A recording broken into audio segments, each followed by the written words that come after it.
brief explanation of what this series is all about, I have 9 different coffees from different countries from the company Nespresso. I am a cigarist that's learning everything he can about stuff of this nature. Because of the art behind it, you get to understand taste notes and origins. What else has that? Coffee. With coffee, some of the notes you'll find in this, you can find in coffee with earth, woodsy, cocoa, and so on. I have 9 different origins which will be on display right now, and I want to find out which one is the best. Join me on this journey, guys, to see who has the world's best coffee. Roll that intro.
What's up, guys? And today is Mexico.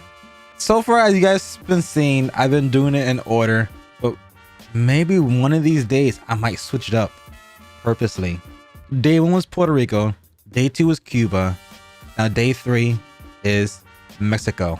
And just like the previous one, there's a 7.77 ounces or 7.8 if you want to run it up a little bit, but it's 7.77 ounces. It is basically a full cup of coffee. Just like how I've been doing for the last few days, I'm going to see if I could capture any of the notes before I even read it. It's same thing above the camera. I want to be authentic. I thoroughly love coffee so much that I do want to learn, how to respect it properly. One thing that I didn't mention in previous videos is that I'm an ex-employee from Starbucks. I may not had a long duration at that company itself, but man, did I had a fun time working there.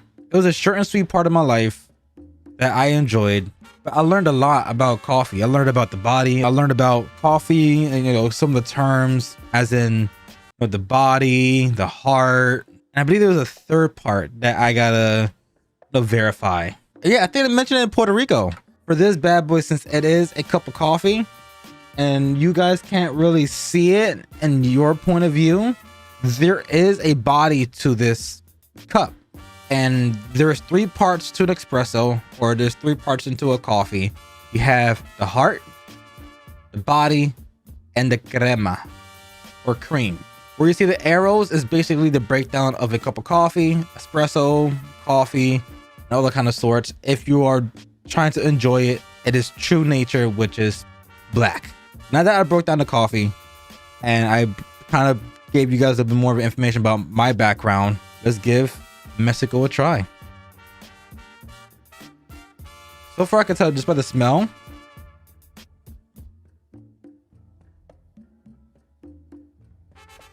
Just by the smell, I could tell it's not as bitter as Cuba. It's not as intense. I'm guessing the proper term would be robust. Something that's a little bit more complex in flavoring. Just do a flavor test.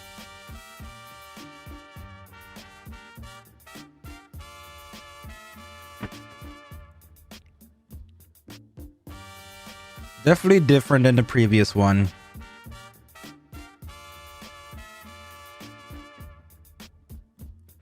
I'm not used to drinking black coffee, so this is definitely something that's brand new that I'm bringing to you guys. And this journey is something that we're both experiencing with each other. This is interesting.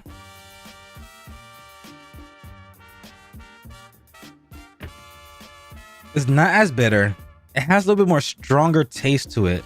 And what I mean by stronger, the previous one, for the Puerto Rico one, you had a cocoa there. You could break it down and taste parts that they gave you on the website. With Cuba, same concept. It was more bitter. It was more intense. It had a little bit more power to it because it's Cuban. Cuban coffees are known for being a little bit more intense.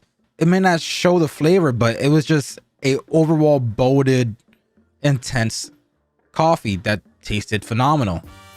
Not saying that this tastes bad. I'm just saying that it's such a different spectrum of just a taste. Since I'm trying to learn and be more experienced, it's different. It's definitely different.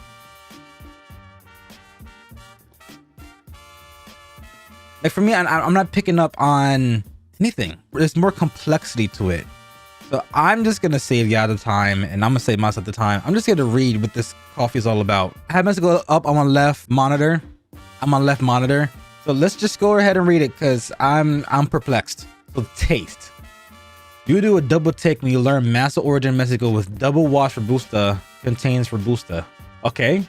All the intensity of Robusta coffee is refined in a double wash and leaves you with an intense roasted and spiced notes and a rich, thick texture. That might be what I'm experiencing. The bitter level is way different than Cuban. The bitter level is way different than Cuban because now I'm comparing it to Cuban because they're both cups of coffee. They're both 7.77 ounces. I'm not gonna do much of comparison between Mexico and Puerto Rico because Puerto Rico is a double espresso, while this bad boy is a 7.77 ounce cup of coffee, just like the Cuban coffee. And so far, these are two different worlds entirely. The taste notes I'm getting from here is harder for me to pick up, and it's not as intense. Yes, that complexity is intense, and that might be what the Robusta is. Because robust, you think of robust. Robust is kind of what overstimulates your taste buds. When something is robust and complex, you're thinking about, since I'm a cigar smoker, you're thinking about maybe something from the line of Davidoff. If you're a foodie, then you're thinking about maybe there's something down the line of like Indian food, like curry, or maybe steaks. Some people do more than just salt, pepper on a steak. They add more seasoning to it, more herbs to it. The style they grill it, fillet it, put it in the oven, put garlic butter, and have it so tender that it just melts in your mouth. There's so much complex ways to create these type of dishes or even produce a cigar that I'm thinking that's what this coffee is. Sorry for my little tangent. I'm in love with this kind of stuff, so I want to learn more about it. I'm just trying to compare it to things that I'm passionate about, that I know a good amount of knowledge on. As you could tell, I'm not the skinniest of boys, so I know my food. I'm an avid cigarist, so I know my stuff. I'm trying to take the knowledge I got from the things I know and bring it into this type of stuff because I'm also becoming more passionate with coffee. Guys, give me 1 second. Let me go look at what Robusta coffee is so I can understand more about this coffee and respect it more. So, be back in 31 seconds.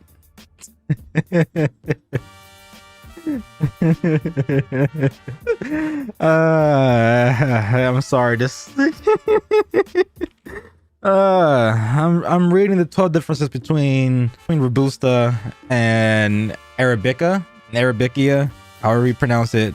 And number 12 has fewer chromosome, and that just took me off guard because I'm like reading the whole entire thing to gain more knowledge, and then just the whole has fewer chromosomes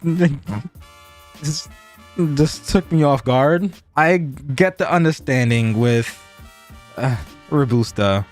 Robusta is cheaper to produce, and they also mature faster. They're a little bit more resilient for different temperature, climates and environments. Essentially great for reproduction. The two that took me off guard was it contains more caffeine, and it surprises me that something that's so cost efficient that contains more caffeine is mostly produced. The other one was taste different, and it explains how it's more bitter. But to me, the raw form of just from the Nespresso machine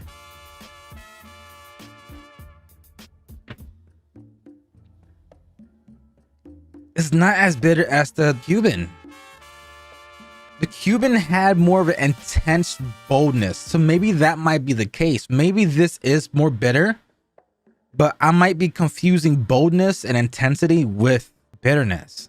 It's not leaving an unpleasant taste in my mouth, and neither did the Cuban coffee. Sorry for making this video extra long and me exploring this coffee, I enjoyed this one. This one was good. But what do I rate it? I might have to add it to the same tier as Cuba. This is an 8.5. I'm not a straight up coffee black person. How can I word that better? I don't prefer the way I prefer my coffee is with cream and sugar. That's just how I've been drinking coffee, and it's just raw nature is just brew and that's it. Something that I don't do or don't like. So now that I'm kind of forcing myself to review this for you guys, it's now creating a new respect to start drinking coffee in the most purest form. Because technically speaking, it is more healthier. Unless you're using nothing but organic and sugar-free creamers, or you're using proper milks like almond, and you're using sweeteners compared to sugar, or maybe you're using organic sugar cane. So yes, this is the better alternative healthy choice to do, just drinking it black. I don't enjoy the taste of it. Yeah, this has changed my mind on black coffee. I'm no longer racist towards black coffee. I'm liking it. I'm growing a new respect, and it's all because of Nespresso. I'm not gonna say what I wanted to say, but thanks to Nespresso and the fact that their pods are so very cost efficient, they give you a genuine amount depending on what you go for. They're very careful of what they pick and how they produce it. And look at the sleeves. Look at the sleeves.